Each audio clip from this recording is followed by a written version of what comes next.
Welcome back to Raw Sports Talk. I'm Chris, your favorite stat reader, and we have the Mariners hosting the A's, and the A's are plus 130 on the money line. The Mariners are minus 155. The over-under is at 7 runs. The A's getting a run and a half on the run line are minus 170, meaning if you bet them that way and they win this game outright, you win. They lose by 1, you win. And the Mariners laying a run and a half on the run line are plus 142, meaning if you bet them that way, they got to win by 2 or more. They played twice this season. The Mariners won the first game 4-2. And then the A's snapped the Mariners' winning streak against them tonight, winning 7-0. And I said it in my video yesterday that there's certain pitchers that I just don't trust, and I usually do well picking against them, and Castillo was that dude. And he was on the mound, and the A's were a heavy underdog, and like a schmuck, for whatever the reason is, I went with the Mariners. So, see, like I said, you have to find guys who just are always going to be favorites and just pick against them. It happens a lot, especially in baseball.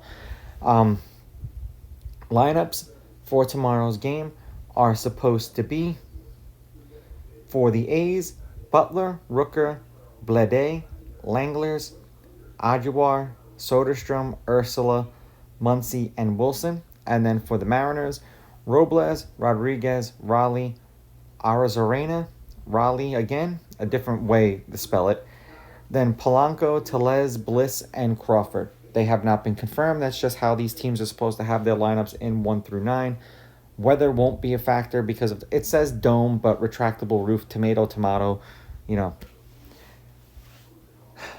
Beto, I really don't know how to pronounce his last name for the A's, pitched once against the Mariners last year.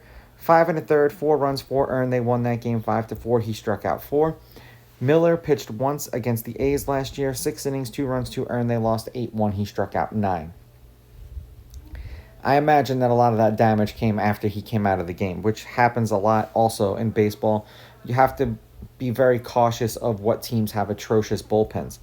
Head-to-head, the Mariners are 7-3 against the A's in their last 10. The home team is 6-4. The favorite is 7-3 on the money line, and the favorite winning by multiple runs.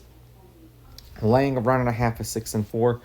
There have been 3 one-run games in their last 10. The over is 5-4-1, and the over 7 is also 5-4-1. The A's closed out the season with Beto as a team. They were 5-0 in his last 5 starts. He had an ERA of 2.22, and he averaged 5 2/3 innings pitched. For the Mariners, they were 2-3 in Miller's last 5 starts last year. He had an ERA of 1.52, and he averaged 5 2/3 innings pitched. That's over his last 5 starts from last season for both of those pitchers.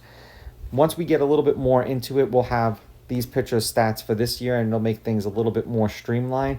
But it's going to take about 10 games for us to kind of see where teams are at.